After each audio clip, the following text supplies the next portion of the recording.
Ever since Gamergate 2 began, we have seen so many activists melting down on social media, but of course these people always take things a step too far, and now a YouTuber, SmashJT's Kotaku Detected website has been shut down after multiple journos reported it and attacked him. I have a few different things to show off, but before we get into the topic, if you enjoy the content I create, check out the links in the description, follow me on social media, and consider supporting through Patreon or through YouTube memberships. Now, of course, these people will melt down and cry harassment every single time that somebody goes after them or dares to criticize them, but it's okay when they, mass report someone's website unfairly and gets them deplatformed.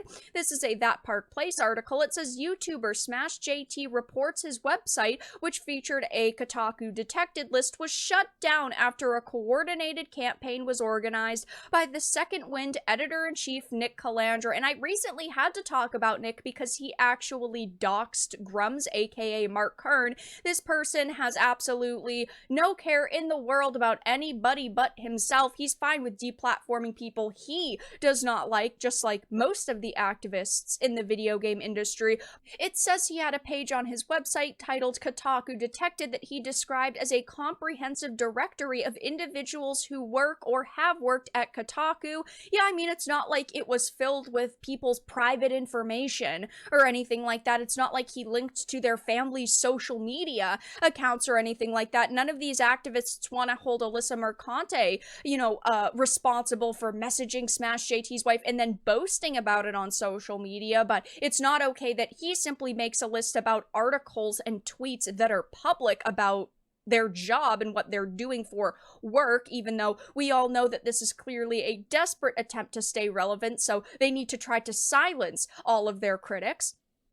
The page was seemingly described as a hit list by Kotaku senior editor Alyssa Mercante. She wrote on X, oh, so we're making hit lists now? Normal, sane, fully legal behavior. And then she decided to, hilariously enough, follow it up with making a list of her own. It is a list filled with tons of different creators who have simply talked about her in the past. I've got 7 videos on this list, a whole column dedicated to Vara Dark. So it's okay when she makes a list that happens to, have people on it who she doesn't like, but it's not okay when somebody else does that and they dare to put her on the list or other journos on a list, even though, again, they're posting public articles.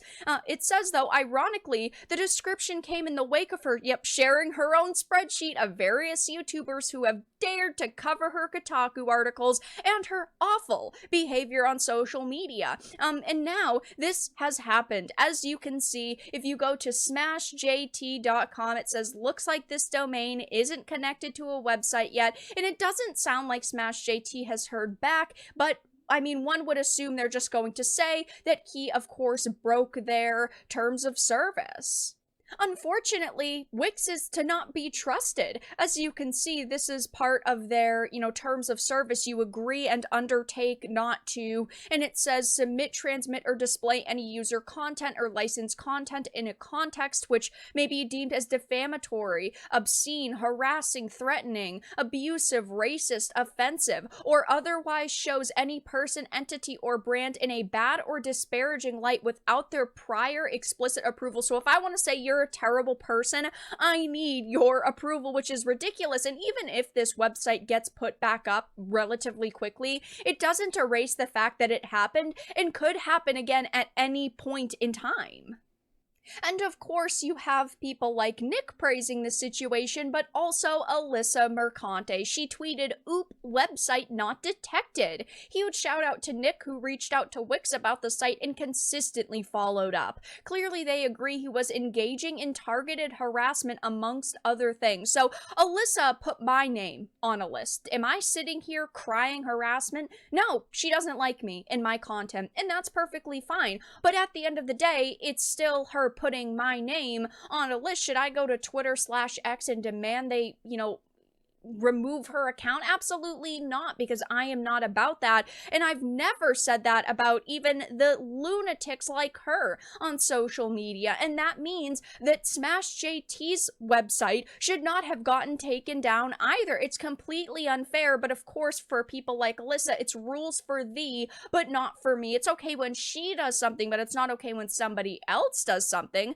She also said this sets a great precedent, a great sign that there are people and places on the internet who know targeted harassment and cyberbullying when they see it. I am still pursuing legal action, so if you've got a good New York-based lawyer, DM me. What is she going to say? Ooh, someone said something mean about me on social media. She is a public figure. She writes public articles. She puts up her opinions on a public platform, and yes, she does ultimately love to block people and private her account a lot, and then unblock people when she wants to bicker and argue with them, but at the same time, nobody is doing anything against her that would deem, grounds for a lawsuit that she could win. Of course, she can try all she wants to go against the people who are being a little bit mean to her online, but it's just going to make her look ridiculous and lose her a lot of money in the process. And of course, I am never going to agree with something like this happening. Even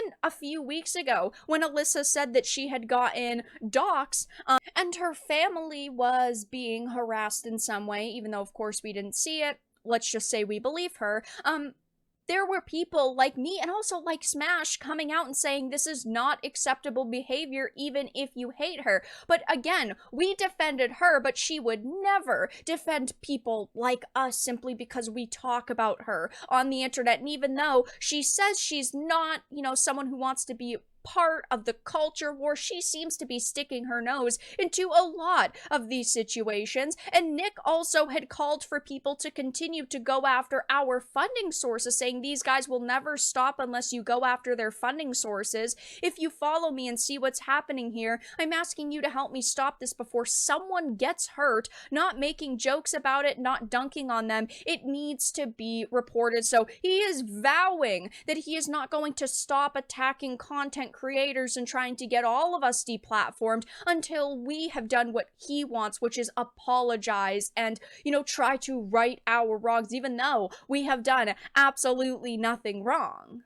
Of course, I don't actually expect these people to act like decent human beings. They have been given chance after chance, and time again, they have proven that they are not decent human beings, and they are willing to stoop as low as possible and attack people's livelihoods, admit that they are going after their funding sources simply because they disagree with someone's opinion on social media. Like, I'm personally not a big fan of Nick, I'm not a big fan of Alyssa, but if someone was to dox them, and like the Alyssa situation where she claimed her and her family were being doxed, I said this is an absolutely terrible thing to do, and no matter how much you dislike her, you should not be going after her family or putting her private information online. It is kind of an unwritten rule of the internet to not do something like that, but these people would never defend individuals like me simply because they dislike my opinion and the mean things I've said about them on social media. And obviously, I do hope that WIX actually listens to reason